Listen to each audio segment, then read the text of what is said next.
Thank you very much. Please, let's take our seats.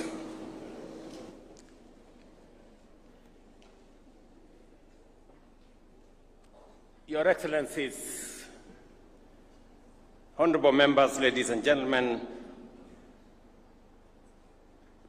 good evening. When I reflected on our journey to a new constitution, and as has been ably put by those who have spoken before me, especially the former Prime Minister, we were members of the Parliamentary Select Committee that midwifed the constitution-making process. At some point, he was chair. At some point, I was chair. But we all participated in this journey. And as I reflected on our journey towards a new constitution, I was reminded in my conscience that when we got a new constitution, we seemed to have said we are done with matters constitution. And that is why I decided that maybe it is time. It may be 15 years down the road, but it's never too late to do the right thing. And that is why I signed a proclamation for us to celebrate this day, the day that we promulgated a new constitution, as Katiba Day. And I want to thank all of you for honoring my invitation so that we can do this together.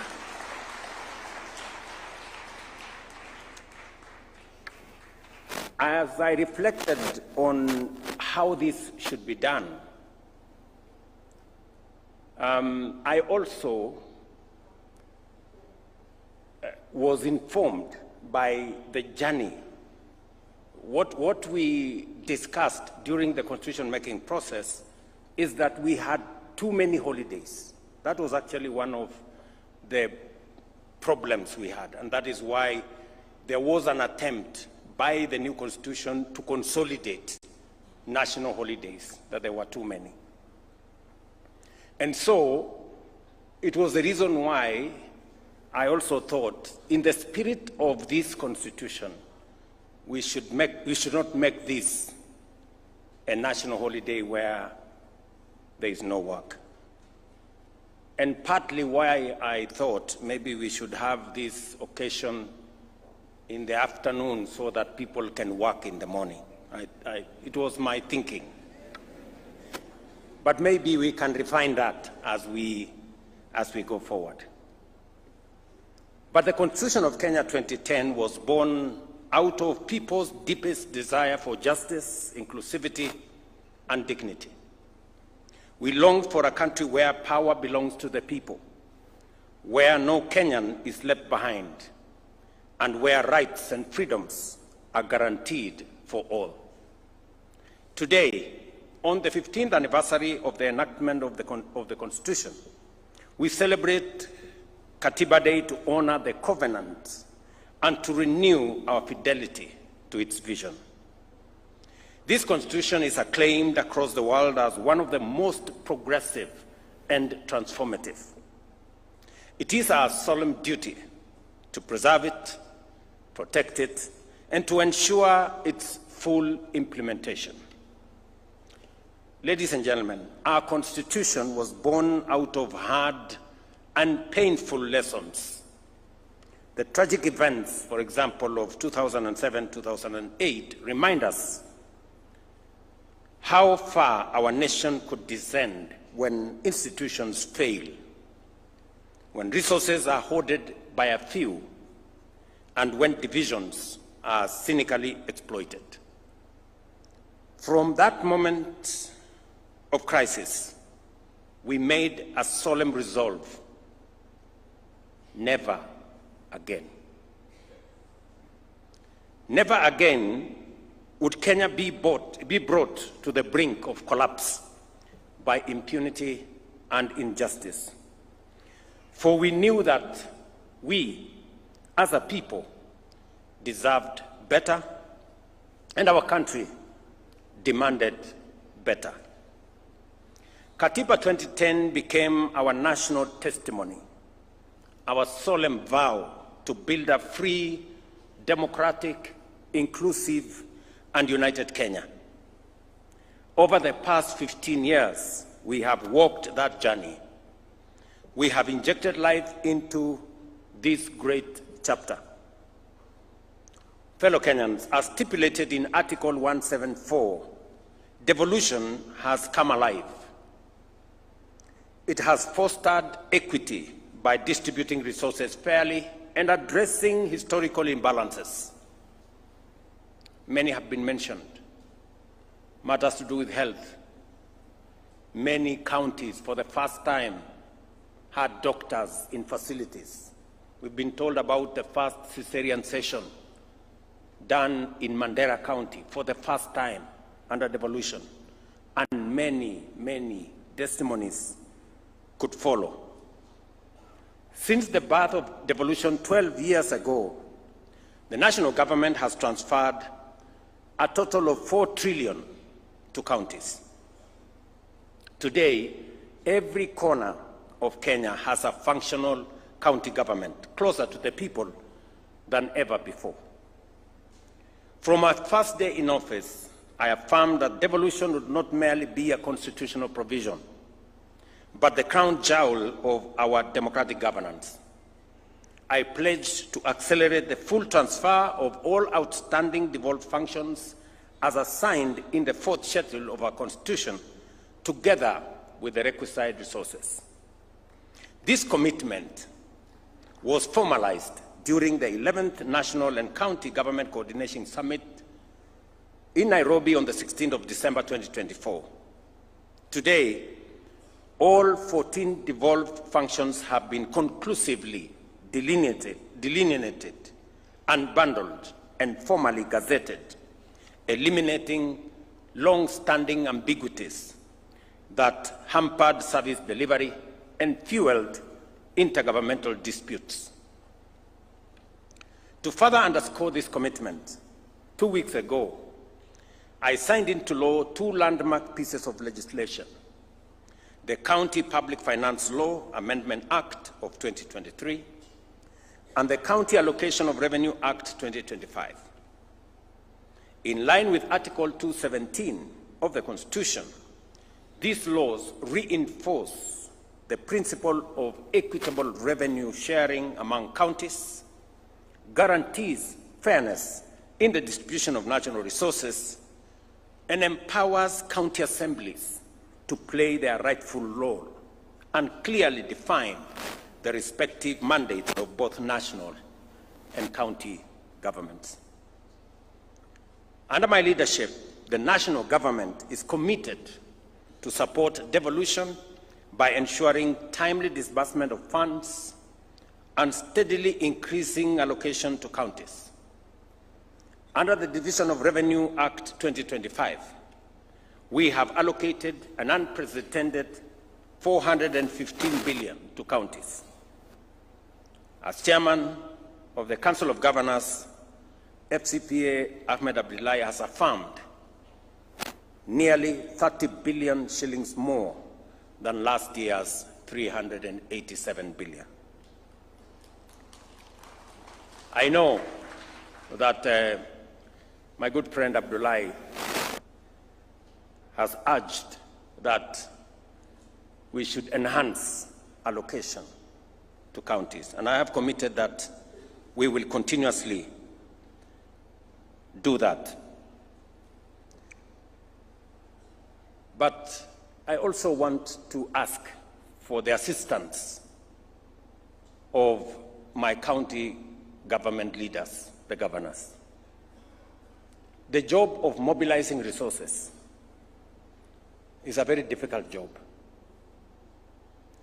As I mobilize resources nationally, I also want you to work with me and to assist me to mobilize resources at the county.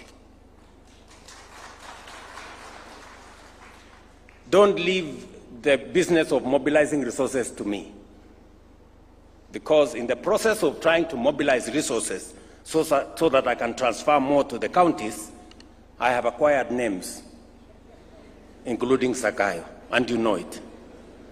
And I know no county governor wants to raise resources locally, although the law now exists for own source revenue. I would want to ask of you, governors, please, even as you urge me to transfer more resources, because I have to mobilize, also look at the opportunity to mobilize resources locally. Even if you are called Sakayo at the county, it will not make any difference. It is still okay. Ladies and gentlemen, the Bill of Rights, enshrined in Chapter 4 of the Constitution, is the heart of our democratic order. It guarantees every Kenyan fundamental freedoms and socio-economic rights, including the right to education, health, housing, food, water, and dignity, as set out in Article 43. Over the past 15 years, we have worked diligently to breathe life into these rights. And I say this in the full understanding that for citizens of our nation to be able to enjoy our democratic credentials, to be able to enjoy the rule of law and constitutionalism, there are rights guaranteed under Article 43, social and economic rights, that are fundamental to citizens enjoying other rights.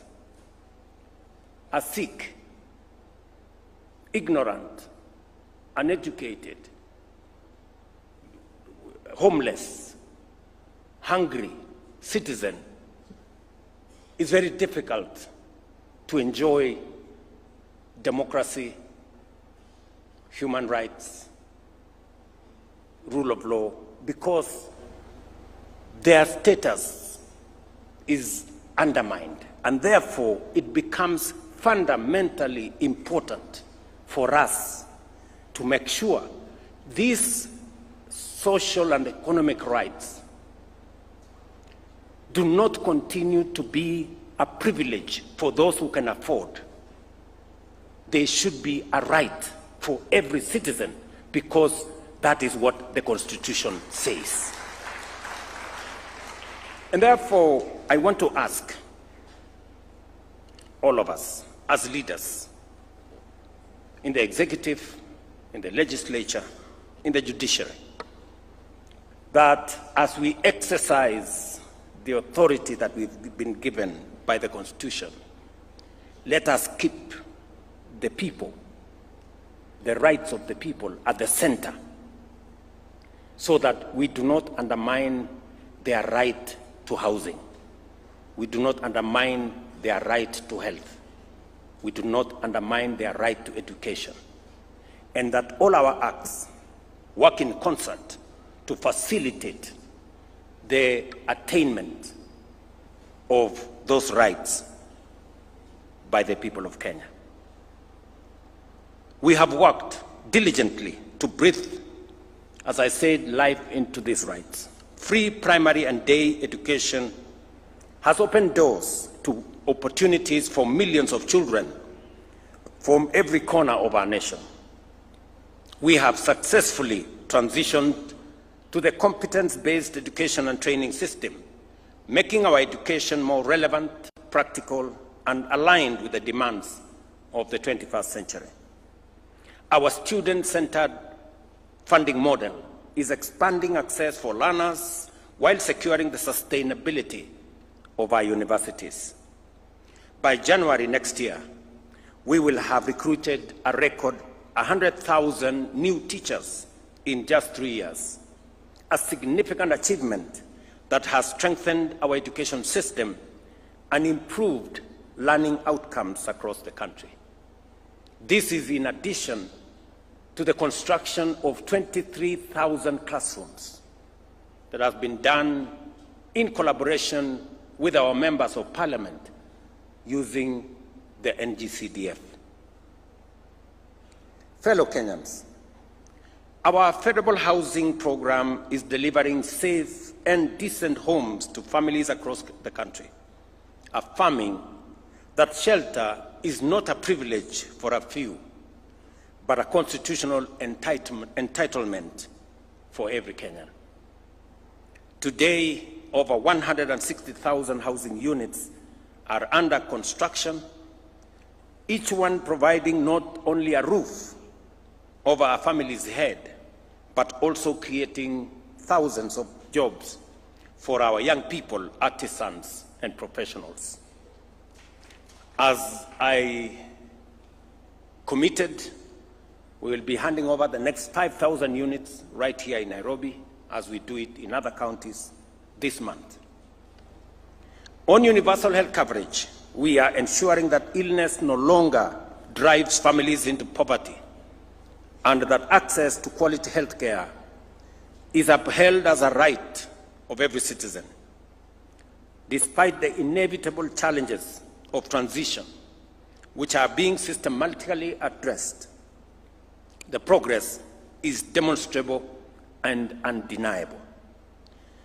As of today, 25.7 million Kenyans have registered with the Social Health Authority, a clear indication of confidence in this reform.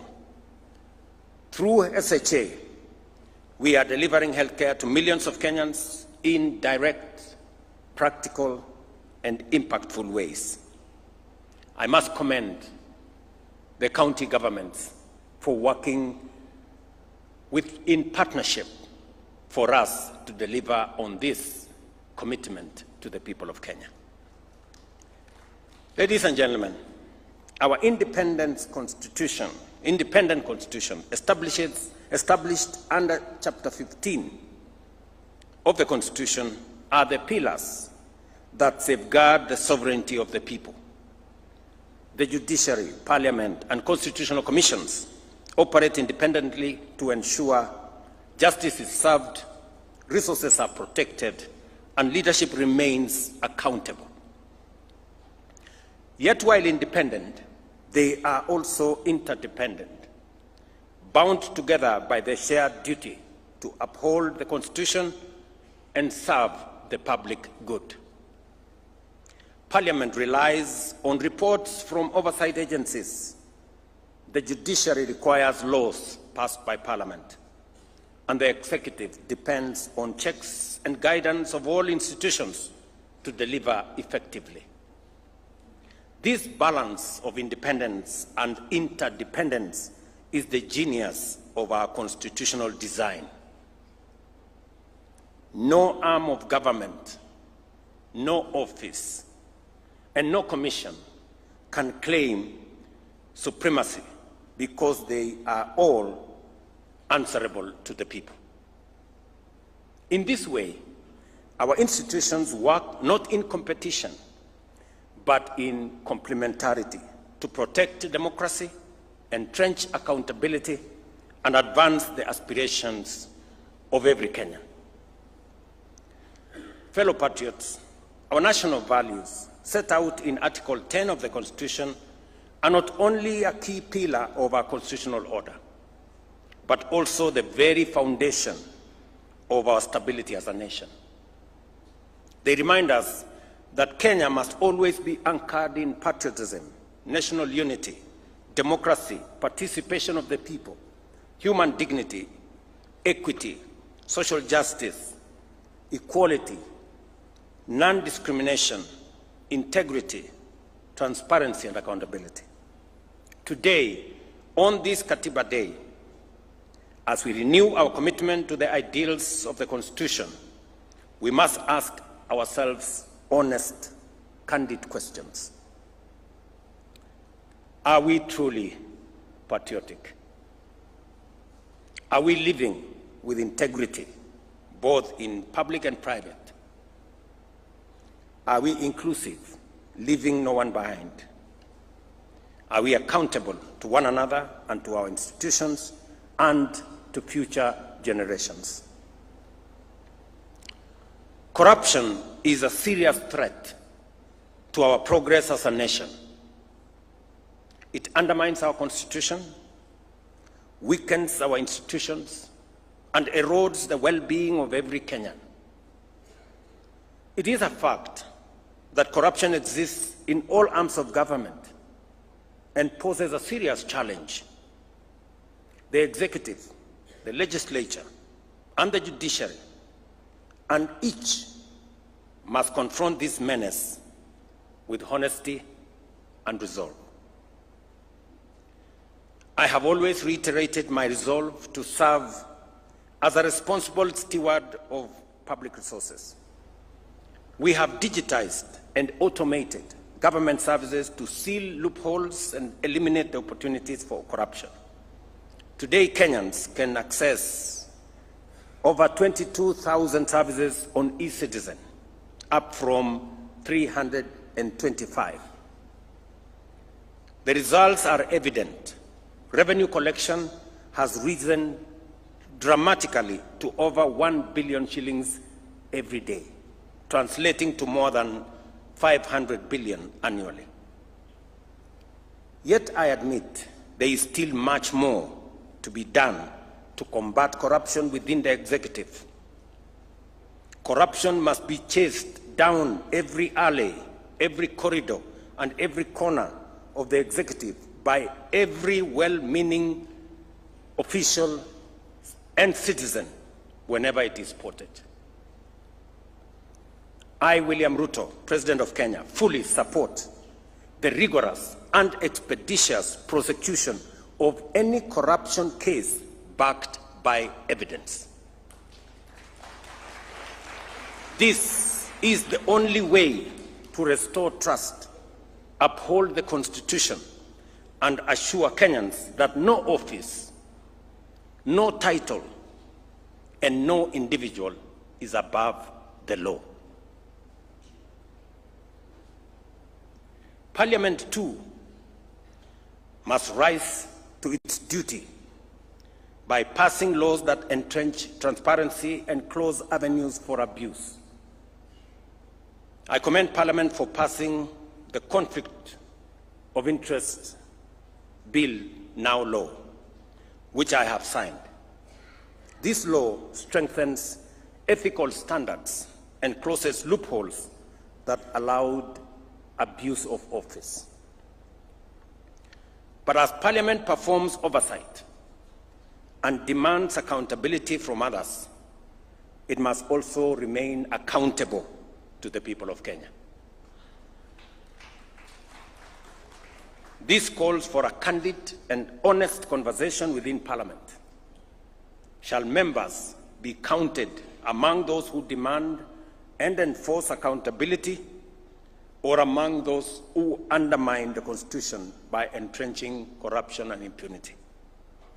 That's a question, Mr. Speaker, Parliament must ask itself. Ladies and gentlemen, the judiciary, entrusted under Article 159, must equally guarantee swift, impartial, and credible justice. Justice delayed, it is said, including in corruption cases, is not justice only deferred, but justice actually denied. The judiciary must confront corruption within its own ranks. I am aware of the vigorous and often unsettling conversation around terms like juri pesa. As painful as this may be, they cannot be ignored. If the institution mandated to dispense justice is perceived as corrupt, it not only erodes confidence, but undermines the very Constitution it is sworn to protect. The judiciary must rise to its highest calling to cleanse itself uphold its independence with integrity, and prove itself the true temple of justice for all Kenyans. My administration, at the request of the judiciary, has provided resources for the hiring of additional judicial officers, especially judges. So far, in 3 years, we have appointed and I have sworn in 47 judges. Another 50 are being recruited as we talk. That will make it 97 judges in 3 years. No other administration has provided such kind of human capital to support our judiciary. It's paid for by the people of Kenya, and it's right for us, as the people of Kenya, to demand expeditious justice to those who come before our courts. In summary, fellow citizens, our national values must not remain words on paper. They must be lived, practiced, and defended every day by every institution, by every leader, and by every citizen. As President, I solemnly reaffirm my oath to uphold, protect, and defend the Constitution of the Republic of Kenya. I call upon all arms of government, the executive, parliament, and the judiciary, as well as our independent institutions and every citizen of our republic, to faithfully discharge their responsibilities in fidelity to the Constitution, knowing very well that all of us are citizens of this country. Every right we enjoy comes with obligations. And those of us who have the privilege to exercise authority, we must know that authority comes with responsibility, and responsibility is accompanied by accountability. And therefore, we must act in the context of what the Constitution allows us to do. For it is not only through our shared commitment that we can secure justice, uphold democracy, guarantee the prosperity of our nation, and truly breathe life into our Constitution, but by doing it together, united as a nation. I am very happy that, though late, we have today started the journey to celebrate Katiba Day, so that we can use this day to continue the robust conversation that Kenyans are used to. We have heard from the Right Honorable Raila Odinga the aspects that, in his view, require review. There are those who have other ideas. There are those who think that we have too many constitutional commissions. There are those who think we should change the formula on sharing of revenue. There are those who think, and we should, all of us, as we celebrate this Constitution, we must celebrate the good, reflect on what is deficient, and work together towards making our country better. With those many remarks, ladies and gentlemen, I thank you for your attention. Asante sana.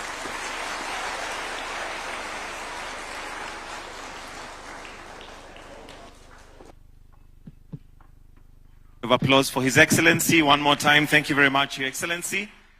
I'll request that we take our seats, and I'll invite the following. We have a session where we are going to have the reaffirmation of the commitment of the covenant, which is the Constitution, and this is going to be signified by signing of the reaffirmation by different individuals who represent various arms of the government. So as we set up the stage, let's have My Land is Kenya done by a trio out of the State House Choir.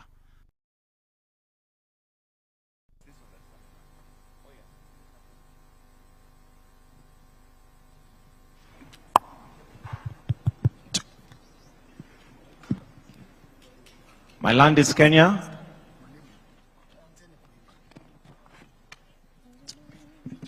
And for those of you that would like to sing along, it is on page 8 of the program. Page 8 of the program, My Land is Kenya. Let me also just take this opportunity to mention that I'm also an old boy of Nairobi School, so we had to make sure that it happens. You only got one mama, you only got one pa. You only got one life to live, no matter who you are. You can go the whole world over, every city has its dawn. But everybody living has one place where he was born, and mine is Kenya, so warm and wild and free.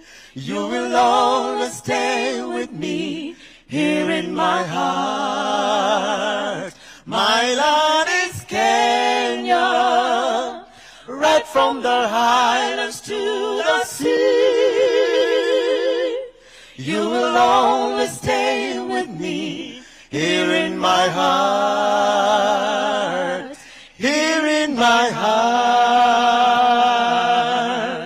You only got one childhood and the memories that spring. When you see your house, the tree you climb,